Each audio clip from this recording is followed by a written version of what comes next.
In this video, we're going to take a look at the XRP price chart, discuss the circulating supply, discuss market performance, Gary Gensler announcing that they're going to be cracking down on exchanges, and review the most important points in the recent XRP Markets Report with integrations, XRP sales, and more.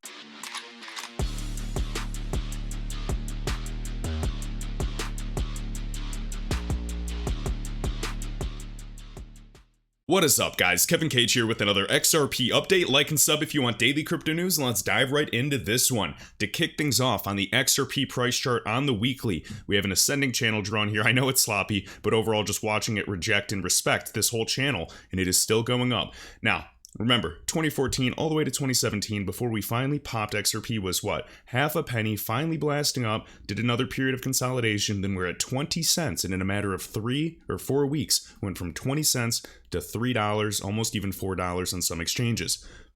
Well, people believe that history is repeating, and if not, I do believe that it will absolutely rhyme. Even if it is this similar type of fractal structure. Look at this. Coiled up, coiled up, coiled up, boom. And we have the same type of structure. So we'll see back tests are healthy and natural, and I still wholeheartedly believe that XRP goes to all-time high and beyond, like most assets. Newsflash, you have to look at what Ethereum's done with its previous all-time high, now busting through 2K, now busting through $3,000. Many analysts say we're easily going to be hitting 5K per ETH and potentially even 10K this bullish cycle. If that happens, oh baby, I'm excited for the remaining alts that are well below their extension levels, their all-time highs. This is not too good to be true. We just went through a multi-year bear market, guys. So overall, I am very bullish. If you're bearish, I do not recommend watching this channel. So let's keep moving here. I want to give you a few looks on the XRP price chart, even with Cardano as well. So notice, we're going to use the 236 as the top on the weekly for Cardano, just looking at the price history from its 2020 crash. And we can see from the 236 as the top swing high to the bottom, lowest price it got to, even around this whole range, the 4.236 of the final extension, we made it there. Well, what would that be for XRP? I just did the daily so I could kind of see the same type of structure forming. I just liked how it looked and kind of wanted to measure up to that. Regardless, I could do the weekly, it'd be the same thing. But notice, 236 on top, this would show XRP's price range, even if it was just a copy where Cardano is done, this would get us up to anywhere from $9 to $12. Now, it's just one look, that's not financial advice, but I'm kind of exploring a few other looks. And even this gentleman right here, lots of TA at higher time frames or even in lower time frames is always showing many confluences of $10 plus per XRP. So I have no doubt about it. It is simply just a matter of time, especially with Flare going live. And now we have so many other things going on with the SEC allegations. So we're going to be talking about that in this video and future videos as well. All right, so also another look right here, and then we're going to show some other interesting looks. We have XRP, we have EOS, and we have Zcash. Now, just looking at this, we're not looking for them to be the same structure. We're just looking for them to rhyme, and we're paying attention to when they really pop off. And of course, this is the daily, but I'm typically, sometimes even on the 30-minute, 4-hour time frames, watching the RSI, the Relative Strength Index. It's one of my favorite indicators, okay, besides, of course, like Fibonacci. And notice, we kind of have the structure swing high, swing low, and we're just trying to break through that 786. We're still hanging around this whole region of the 618 to the 786, trying to break through. Watching that RSI, we want it to pierce. And one asset that's already doing it is EOS, and I think it's still up today. This was taken yesterday, by the way, and we can see it did a full send all the way from $7 and then beyond. And overall, if you look at the monthly chart, yes, I still think we have upside. I do not measure my success on the 30-minute chart, guys. If I talk about it and all of a sudden it comes back down here and you're like, uh-oh, are we wrong? No, when in doubt, zoom out. Look at the bigger time frames. Notice even Zcash kind of breaking through above this. So seems like EOS is leading the way, then Zcash, and then it looks like XRP is closely behind. Now here's another quick look. We have XRP. Seems like XLM is a little ahead of that, at least per the screenshot, and I know it fluctuates. Wicks are healthy, guys. And then we see Zcash. So very interesting. Just another look we're going to be monitoring. This is just per the Fib retracements. We're going to see how they perform. Keep in mind, the 1618 for the Fibonacci for XRP would show XRP at about $2.60. I do not think that's unrealistic at all. Potentially even this month. We have to get the show on the road sooner than later. All right. Now, right here, I'm also curious if you guys participate. I wanted to retweet this. So XRP was 57 cents on April 1st. That's just a month ago. Now, XRP on May 1st was $1.63. What do you think it will be on June 1st? So I retweeted this. If you guys want to let me know even your price predictions in the video comments, I would be interested and would love to see who's going to be closest. Maybe 250. I would love nothing more. Wouldn't surprise me at this point, guys. Bitcoin is still moving. All right, now, in other news, let me refresh this and see if it's fixed. So notice this, guys. So I don't know if this is a glitch. I will have to do some exploring. Maybe Crypto Twitter has the answers. I was looking at, the XRP Market Metrics. I was looking at xrpcharts.ripple.com, looking at all this. Look at this. Since XRP's inception, 63 million ledgers closed successfully without fail. Has been around for 8 years. This is something that will be and is already ready for adoption, has already done $2 billion plus in actual financial institution, like notional transfer or transaction value, I should say. Notional value, excuse me. So very powerful. And what's going on is everybody's freaking out today. Besides Doge flipping XRP, I couldn't care less, guys. Long-term, utility is going to drive this market. If you guys want to sweat the small stuff, be my guest. I'm not worried about it one bit, but we can see this. Circulating supply used to be much, much higher. Now it's showing 35 billion. Now, when there's a less circulating supply, it's a lot easier to pump the price. Now, could this just be a glitch? Yeah, potentially. But it also has my conspiracy gears turning with the ongoing SEC allegations. So we're going to keep an eye on this, and we will see what happens. And man, I got to get a new computer chair. This thing is getting squeaky. All right. So, next up, just as a kind of general warning, so the new SEC chairman, Gary Gensler, specifically spoke about regulating cryptocurrency trading platforms, claiming that Congress should consider bringing greater investor protections surrounding them. Well, I'm going to be very biased. I do not like the SEC. Just personal choice. Hopefully that doesn't shadow ban my YouTube video like always. But right now, the exchanges trading in these crypto assets do not have regulatory framework either at the SEC or other sister agency, the CFTC, excuse me. And keep in mind, even the former CFTC chairman, Christopher Giancarlo, was their law firm represents Ripple. I forget if he's still, what is he, a board member, leadership?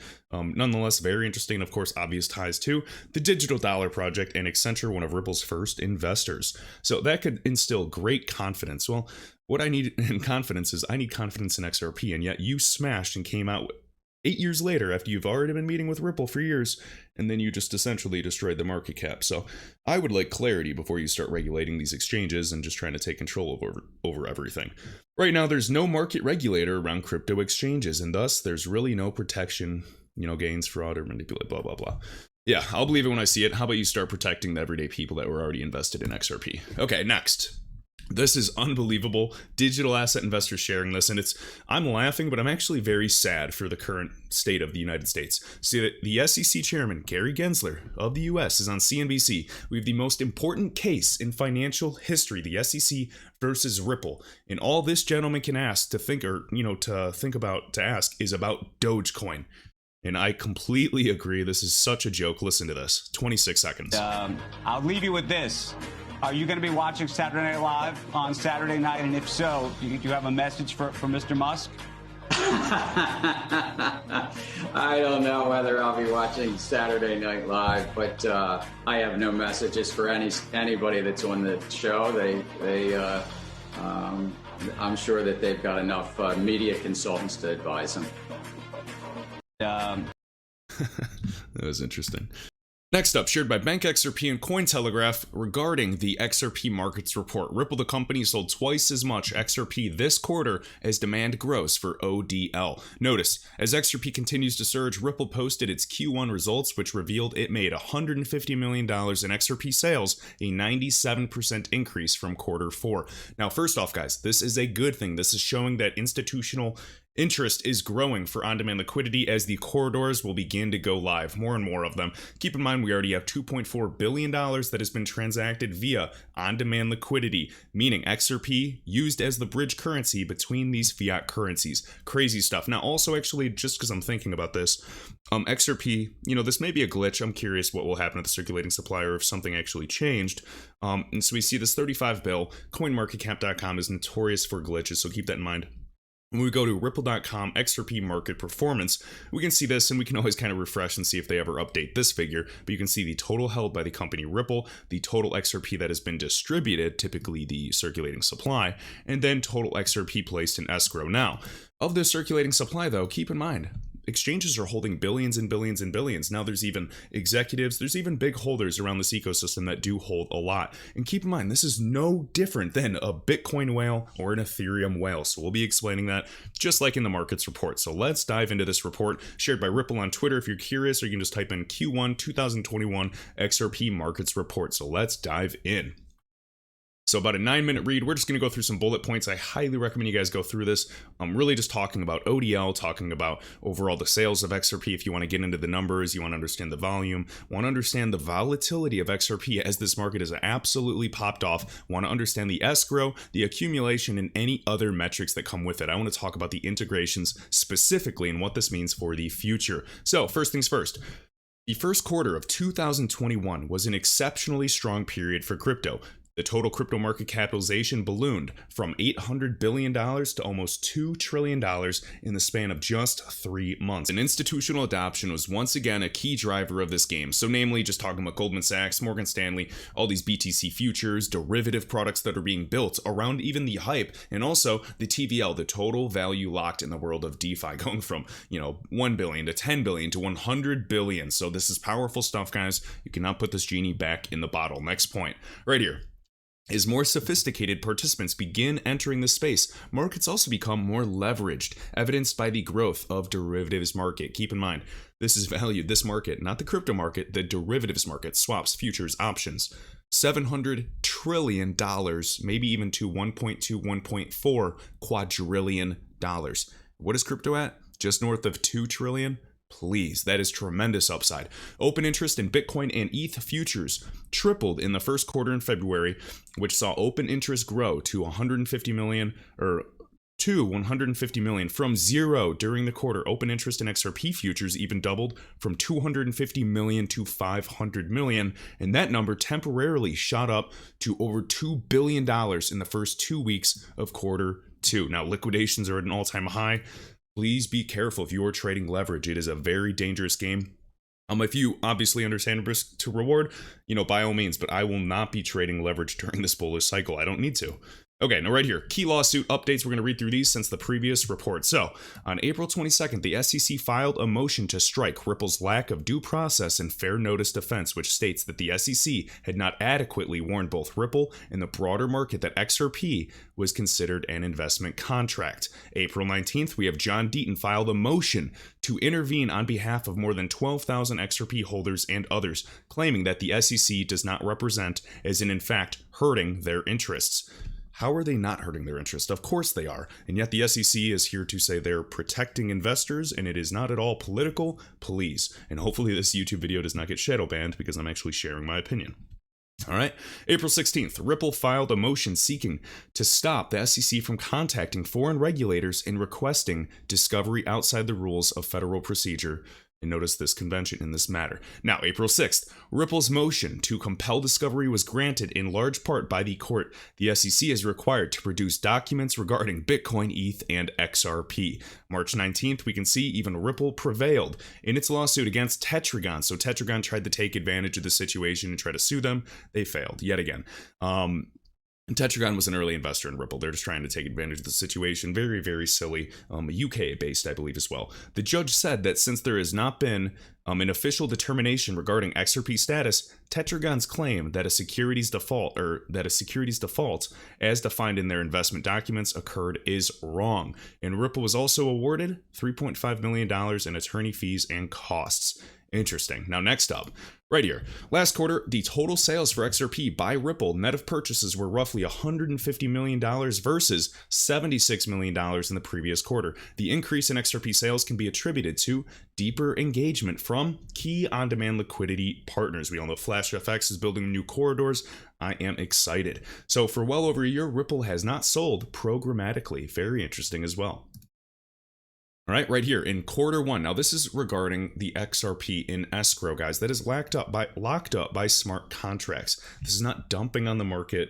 I see so many noobs on Twitter just saying every time there's, a release, oh boy, Ripple or, Ripple's dumping on the market. That's such a joke. And also, even with Jed McCaleb, one of the creators of the XRP ledger, dumping on the market, do you understand how little that is now that it even has in terms of selling pressure? It doesn't affect it. He'll be out of XRP in due time. I'm not worried about that. If you actually do your research, you'll realize that and not just believe every article you read.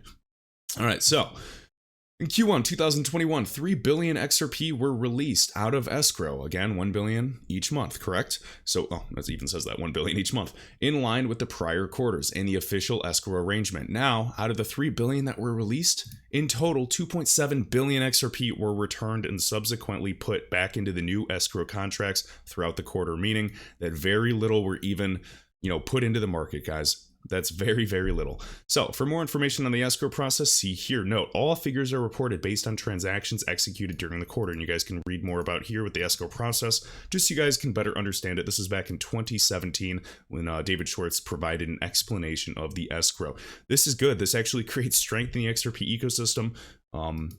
I don't know why it's a bad thing, but yet, people like to construe everything, especially anybody that's a maximalist of any token. I'm a utility maximalist. I own like 30 plus assets. So I'm wishing Bitcoin well, I'm wishing ETH well, I'm wishing XRP well, etc. All right, Ripple's escrow. So Ripple plays a responsible role in the liquidity process. Outside of Ripple, however, there are large XRP holders, and they do exist, as in the case with other major cryptos like BTC, ETH. Please, if you go to Etherscan, you look at some of these ERC20 tokens, you guys could be in the top, 1,000 holders or top 100 holders if you're somewhat of a whale. It doesn't even take much. And yet people are worried about concentrated holdings. It's just a joke. All right, right here. XRP Integrations. Global XRP infrastructure saw significant development and innovation in Q1 and early Q2, including Bitrue. So we have Bitrue listing a few more XRP pairs. They're a very XRP pair-based exchange based out of Singapore. So very cool, and recorded a significant amount of growth. And what's exciting is they did launch a Flare or Spark token XRP trading pair. Warning, this is still an IOU, just like on Poloniex, but I'm very excited to see what the Flare price actually kind of equalizes out at. So I cannot wait. Independent Reserve, one of Australia's largest crypto exchanges, launched an XRP Singapore dollar, I believe, and then the XRP US dollar pair, trading pairs. And we have KuCoin. They also added an XRP USDC pair. I thought they had one a long time ago. Interesting. And then we have Multibank Group launched Mexbit, an exchange catering to institutional customers to offer services for assets, including XRP. And then I don't know how to pronounce this, but I'm just going to say like or likey. I forget what language this is. Relisted XRP. So now exchanges are relisting XRP. XRP citing the token's capability to bridge the gap between blockchains and traditional finance. And yes, it is my belief, just like many people, I'm sure 99% of you watching this video believe XRP is going to be relisted on exchanges, and I think that we can all somewhat think, I guarantee that when XRP goes to $2 plus, $3 plus, $4 plus, coincidentally they're going to say, oh, it's because exchanges relisted it, or Coinbase opened up trading again, or Bitstamp, or Binance US, or Kraken. All the world's a stage. The chart says it's going to go up, and when it goes up, we're all going to have some type of reason. So guarantee that's going to happen. Now, in addition, we also have Wanchain, we have this Huobi Eco Chain, and then they built cross-chain bridges to XRP Ledger, guys, adding new integrations into DeFi. And of course, this is additional demand multiplier effects can take place for XRP. Separately, CoinShares, the largest crypto asset manager in Europe, actually launched an XRP exchange-traded product, an ETP instead of an ETF, on the primary Swiss stock exchange SIX. And of course, they need no introduction, and reported a significant increase in XRP inflows. Beautiful. And then we're going to finish up with this. Now, this is exciting because I want to talk about this audio Tarky at the end of this as well. And I was sending this to some of my musician friends as well in the industry that are interested in crypto.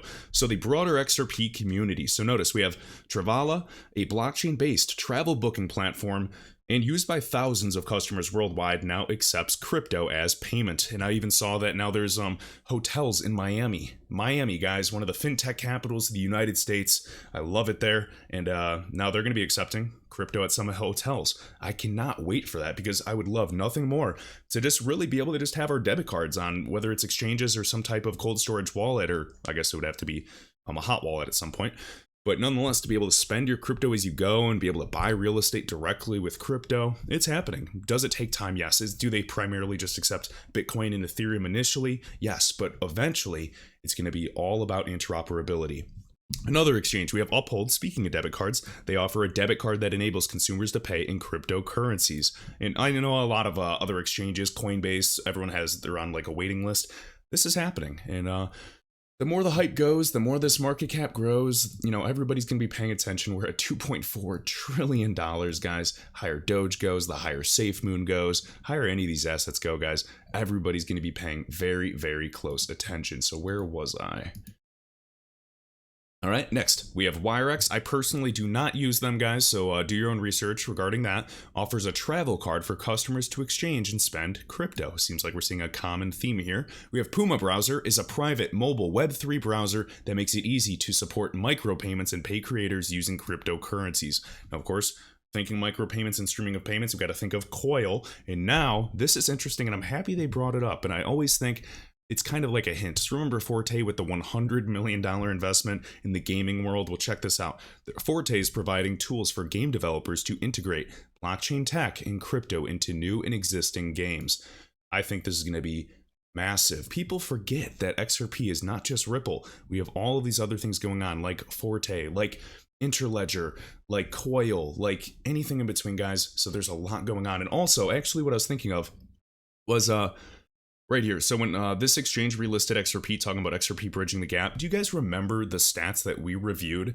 Like actual numbers, breaking it down and showing that whales, like ETH whales and Bitcoin whales, when they were transacting between exchanges, they were actually sending and using XRP to send between exchanges because it was cheaper. You don't have to worry about the gas fees. You don't have to pay $80 or $400 or anything with a Bitcoin transaction. And it's disgusting how much I've spent in some huge, big Bitcoin transactions, even last year, just because if I was trading on Forex platforms, they would only allow Bitcoin instead of Ethereum or XRP. It was disgusting, the fees. I don't even want to talk about it. But what's happening is XRP, you're sending 50 grand, well, it's going to cost you pennies. So why on earth wouldn't you? So that's exactly what I did. Right now, we have this Audio Turkey. So I want to look more at this. This is a streaming platform where artists and labels are now paid directly using crypto for downloads. So my guess is that they're getting rid of the middleman. Can you imagine if you had your songs on Spotify or iTunes, and instead of them getting a 30% cut or whatever type of fee they get, you're a musician, and when people are listening to you in real time, you're getting streamed payments, maybe micro pennies via XRP in the future. So if they're listening to my song in real time and I have, 1,000 listeners a day, I'm getting paid 24/7 in real time. And you can just see that penny amount, 1 cent, 2 cent, 3 cent, 4 cent, going up to $5, $10 in real time. That is a beautiful, beautiful thing. All right. And I'm sure I know I still have a Coil subscription. I should get back on that, frankly, but I've just been so busy. And developers choose to build on the XRP ledger to take advantage of its green attributes. This will be huge in the future, guys. Pay attention to the UK financial minister as well, or the Prime Minister. I'll have to go check that. And unique functionalities to move value. The XRPL is the first major carbon neutral blockchain, thanks to a lot of initiatives like EWT, Energy Web Token, and their overall, what is it? The distributed or decentralized operating system, the DOS, and inherently energy efficient, alleviating high energy consumption and costs that developers experience when building on proof of work blockchains. And I sincerely wish Ethereum well if it migrates successfully to proof of stake by end of year. And then I forgot that other, what is it called? The EI, something like 1159. I was looking at that, and man, burning ETH and making ETH forever deflationary. This is exciting. It's going to bring so much more value, if successful, to this ecosystem. Even Cardano, potentially putting pressure on ETH and, DOT and all of this going live. I'm not a maximalist. I'm wishing all these assets well, because the higher they go, the more excited I get. The more real problems that begin to solve, or that are solved, the more attention this is going to get from traditional finance, guys. Like, sincerely, man, VeChain's pumping too. And I did that VeChain giveaway yesterday. I gave away 500 VET as well. So thank you, Joshua. And I did retweet all of that, so appreciate it. But yeah, I could rant forever, guys. I'm probably going to make another video because I have a few other things I want to show you. And I will catch you in the next one.